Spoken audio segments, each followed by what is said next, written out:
ساری رات فون پر سرگوشیوں میں باتیں کرتی رہتی ہے، مگر اس کا فون تو بند ہوتا ہے۔ ارے بند ہوتا ہے، تیرے والا نمبر بند کر دیا ہوگا، کسی پرانے عاشق سے لے کر سم ڈال دی ہوگی۔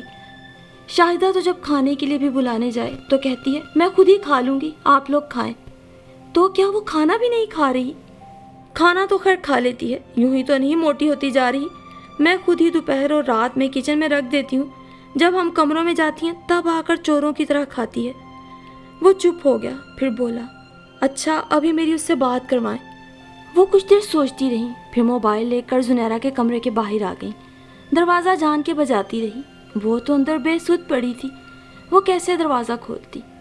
دیکھا میں نے کہا بھی ہے شاہویز کا فون ہے، بات کر لے، مگر بھائی تیری بیوی کسی اور ہی چکر میں ہے، وہ تجھ سے بات بھی نہیں کرنا چاہتی۔ فخرالنساء جانتی تھیں ایسے اندھے عشق کا بھوت ایک دم نہیں اترے گا، سو انہوں نے پہلی چال چل دی تھی، بیٹے کے دل میں شک کا بیج بو دیا تھا۔ ایک لمحے کو تو شاہویز بھی سوچ میں پڑ گیا، پھر بولا کیا کرے وہ، آپ نے اور شاہدہ نے اسے اتنا تنہا کر دیا ہے، کسی دوست سے ہی بات کرتی ہوگی۔ ہاں ہاں بیٹا شاباش، تجھے تو ماں ہی غلط نظر آئے گی اور وہ ڈائن تجھے ٹھیک نظر آئے گی، جادو جو کر رکھا ہے اس نے تجھ پر۔ فخرالنساء نے اپنی چال کو الٹے پڑتے دیکھ کر کھٹاک سے فون بند کر دیا۔ اور اب تو شاہدہ کی ڈیوٹی لگ گئی تھی، دودھ کا گلاس لیے وہ آج بھی اس کے سرہانے کھڑی تھی۔ زنیرہ نے مندی آنکھوں اور سوئے ذہن کے ساتھ اسے دیکھا، جھک کر دودھ کا گلاس شاہدہ نے اس کے ہونٹوں سے لگا دیا۔ وہ گھونٹ گھونٹ ٹھنڈا ٹھنڈا میٹھا میٹھا دودھ اپنے حلق سے اتارنے لگی۔ ایسا کب تک چلے گا امی؟ وہ کمرے میں آ کر فخرالنساء سے اکتا کر پوچھنے لگی۔ انہوں نے ہاتھ میں پکڑی کتاب بند کر کے اسے دیکھا۔ ہاں میں خود بھی یہی سوچ رہی ہوں، بلا وجہ دن ضائع کرنے کا کیا فائدہ؟ وہ ادھوری سی مبہم بات کر کے دوبارہ کتاب پر جھک گئی۔ شاہدہ کچھ دیر انہیں دیکھتی رہی، پھر اپنا فون لے کر بیٹھ گئی۔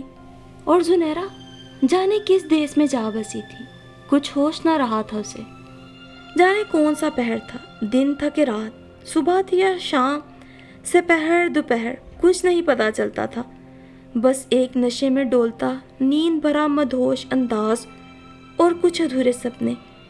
اس دن بھی وہ ہوش اور بے ہوشی کے درمیان کی کسی دنیا میں معلق تھی، جب اس نے اپنے ساتھ کچھ عجیب و غریب ہوتا محسوس کیا۔ کسی نے اس کے سینے پر بھاری وزن رکھ دیا، دباؤ بڑھنے لگا، گھٹن بڑھنے لگی، پھر تناؤ بڑھ کر گردن پر آ گیا۔ اس نے کسمسا کر گردن کو چھڑانا چاہا، لیکن اس بوجھ سے آزاد ہونے میں ناکام رہی۔ سانس لینے میں شدید دشواری کے سبب اس کی آنکھ کھل گئی۔ آدھے سوئے اور آدھے جاگے حواسوں میں زنیرہ نے کسی کو خود پہ جھکے پایا، چہرے پر بکھرے بال اور لمبا سفید چوگا۔ وہ جو کوئی بھی تھا یا تھی بری طرح زنیرہ کا گلا دبا رہا تھا۔ اس کی سانس رکنے لگی، اس نے ادمرے ہاتھوں سے دور ہٹانا چاہا مگر بے سود۔ اس کے حواس بیدار ہونے لگے، جان تقریباً نکلنے والی ہو گئی۔ زنیرہ کے لب پھڑپھڑانے لگے۔ کیا مجھے مارنے کی کوشش؟ بے جان جسم اور سن دماغ میں اتنی ہی سوچ ابھری تھی۔ اس نے پوری قوت سے خود پر جھکے شخص کو پرے دھکیلا، اٹھنے کی کوشش میں بیڈ سے پرے جا گری، چند لمحے کے لیے بے حرکت ہو گئی، پھر کسی نے اسے بالوں سے پکڑ کر گھسیٹنا شروع کر دیا۔ چھوڑو چھوڑو مجھے!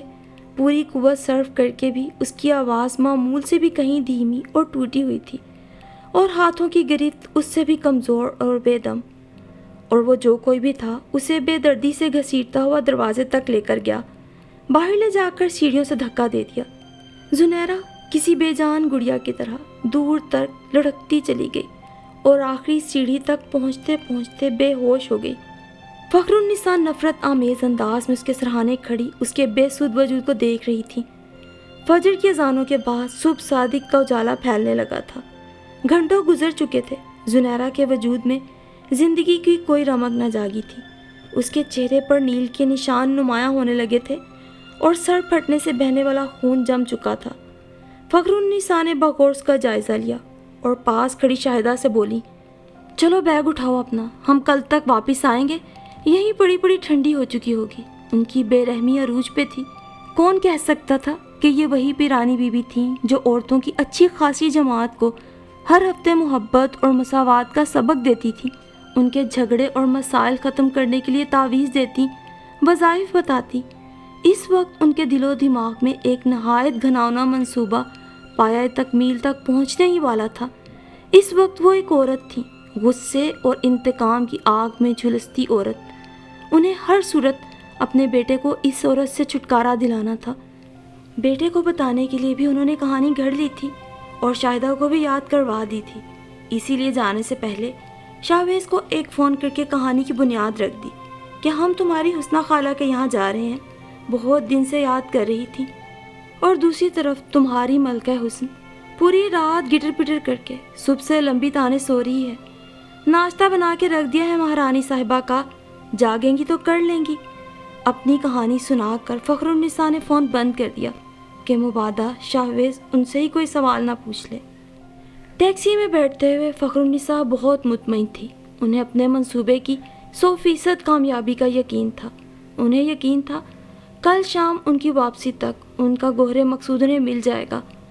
ان کے راستے کا واحد کانٹا زنیرہ اس دنیا سے رخصت ہو چکی ہوگی، اور پھر زنیرہ کہ جس لمحے موت کا فرشتہ اس کے سر پر آن کھڑا ہوا تھا، عین اسی لمحے رحمت خداوندی جوش میں آ گئی تھی، اور اس باری تعالیٰ نے انسانی چالوں اور مکر و فریب پر اپنے دائمی منصوبے کو ظاہر کر دیا تھا۔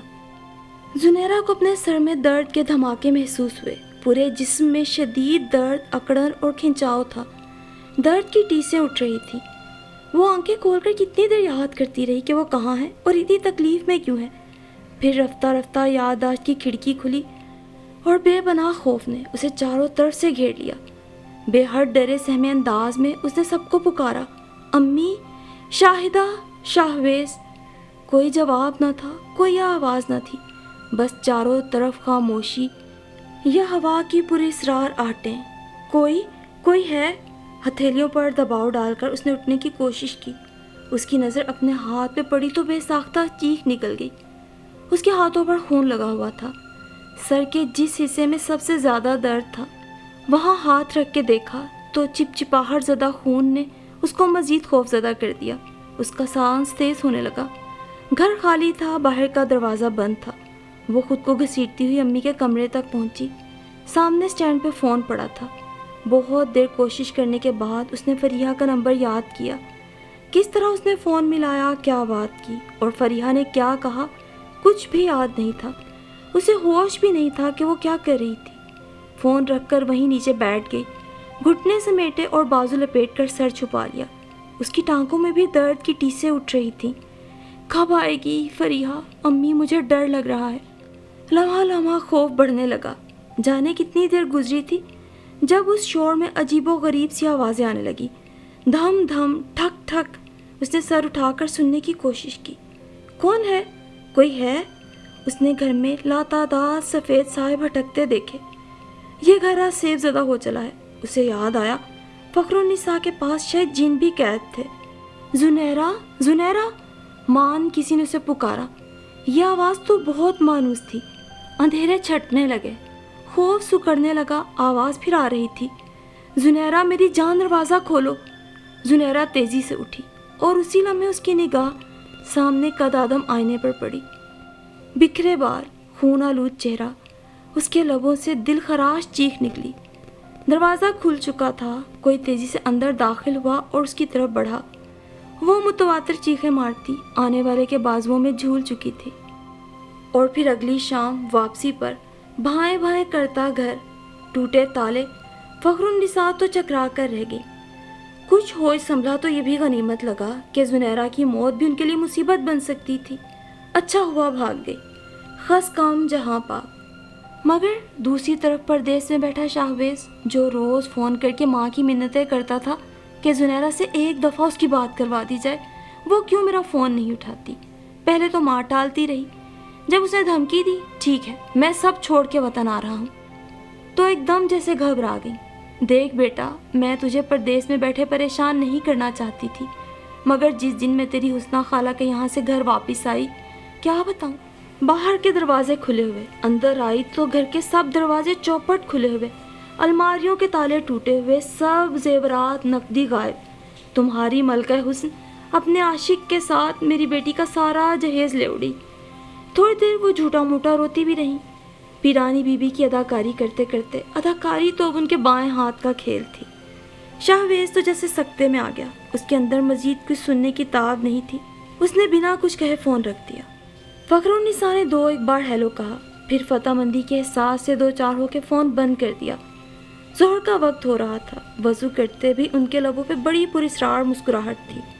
آج ان کے دو بڑے مقصد پورے ہونے جا رہے تھے. ایک تو انہوں نے بھی شاہویز کو قائل کر کے پورا کر لیا. دوسرا، آج مسز بیگ کی طرف سے ہاں کے پیغام کی صورت پورا ہو جانا تھا. اور پھر وہ جمعرات کیا، کئی جمعراتیں گزر گئیں. نہ مسز بیگ خود آئیں نہ ان کی نوکرانی آئی. ہر آنے جانے والی عورت سے پیرانی بی بی مسز بیگ کا ضرور پوچھتی تھی. ایک مریدنی شاید ان کی پریشانی بھانپ گئی. آپ تو جی دنیا جہان کے مسئلے مسائل کے لیے دم درود کرتی ہیں، اپنی بیٹی کے لیے بھی کچھ. اس کا مشورہ اسے الٹا پڑ سکتا تھا. پیرانی بیوی اسے گھور کے رہ گئی. اپنی شخصیت پر بڑی محنت سے چڑھائی نرم گفتاری اور خوش اخلاقی کی چادر اتارنا اتنا آسان نہ تھا، ورنہ جی تو کر رہا تھا اسے کھری کھری سنا دے. میری شاہدہ ابھی صرف 27 کی ہے، کوئی عمر نہیں نکل گئی جو اس کے لیے چلے کاٹتی پھروں. پتنگے تو انہیں بہت لگ گئے تھے، مگر پھر بھی خود پر قابو پاتے کہا. اور پھر کئی جمعراتیں گزر گئیں. نہ مسز بیگ کی طرف سے کوئی جواب آیا، نہ کسی اور طرف سے شاہدہ کے لیے کوئی پیغام. پیرانی بیوی کا دل اب جمعرات والے معمول سے اچاٹ ہوتا جا رہا تھا. یوں بھی ڈرامے کر کر کے وہ تھکنے لگی تھی. گھر میں سناٹے بولتے تھے. شاہدہ کو بھی چپ لگ گئی. شاہویز انہیں ہر ماہ اتنی رقم بھیج دیتا تھا کہ ان کا بڑا اچھا گزارا ہو رہا تھا. وہ اکثر شاہویز سے دوسری شادی کا ذکر کرتی. وہ تو جیسے اس ذکر سے ہی بدک جاتا. تو کب آئے گا پاکستان؟ 1 سال ہونے والا ہے. شاہدہ کی بھی کہیں بات نہیں بن رہی. میں بہت پریشان ہوں. کیا میرا مرا ہوا منہ دیکھنے کا انتظار کر رہا ہے؟ شاہویز چند لمحے خاموش رہا. میں کبھی نہیں آؤں گا امی. ہیں؟ کیوں؟ ایسے کیوں کہہ رہے ہو؟ وہ ہول سی گئیں. اس لیے کہ میں یہاں ایک مکمل خوشیوں بھری زندگی گزار رہا ہوں. فخرالنساء کو لگا انہیں سننے میں مغالطہ ہو رہا ہے. ارے باولا ہو گیا ہے کیا؟ اکیلے گزرتی ہے کبھی زندگی، وہ بھی مکمل اور خوشیوں بھری؟ ہاں، اکیلے نہیں گزرتی، مگر آپ نے تو مجھے اکیلا کرنے کی بہت کوشش کی تھی. فخرالنساء کے الفاظ منہ میں ہی رہ گئے. منہ کھل گیا. میں یہاں اکیلا کب ہوں امی؟ میری بیوی ہے میرے پاس. کون؟ وہ بدقت تمام بولی. زنیرہ میری بیوی، جو ایک دن اچانک گھر سے کہیں چلی گئی تھی. سوچ سکتی ہیں آپ امی مجھ پہ کیا گزری ہوگی جب فریحہ کے ذریعے مجھے آپ کا اصل چہرہ نظر آیا. میں تو شاید آج بھی آپ کو تکلیف دینے کے لیے یہ بات نہ چھیڑتا، مگر آپ کے اصرار کے باعث بتا رہا ہوں. میں اور زنیرہ یہاں بہت مطمئن ہیں، بہت اچھی زندگی گزار رہے ہیں. کاش امی جتنا آپ ظاہر کرتی ہیں اس کا صرف 10% بھی خوف خدا آپ کے دل میں ہوتا. اتار دیں امی یہ پیرانی بیوی کا لبادہ اور اللہ سے سچے دل سے توبہ کر لیں. فخرالنساء تو جیسے سکتے میں آ گئی تھی. ریسیور ان کے ہاتھ سے چھوٹ گیا اور پھر کئی دن وہ بستر سے لگی رہی. ہوش اس دن آیا جب مسز بیگ کی نوکرانی ایک شام انہیں ملنے آئی. دل میں کچھ امید بندھی تھی، مگر یہ کیا؟ بی بی جی، میری بیگم صاحبہ نے تو آپ کی بیٹی کے لیے ٹکا سا جواب دے دیا ہے. انہوں نے آپ کی بیٹی کے لیے اپنے طور محلے سے تفتیش کروائی تو جی لوگوں نے عجیب عجیب قصے سنائے.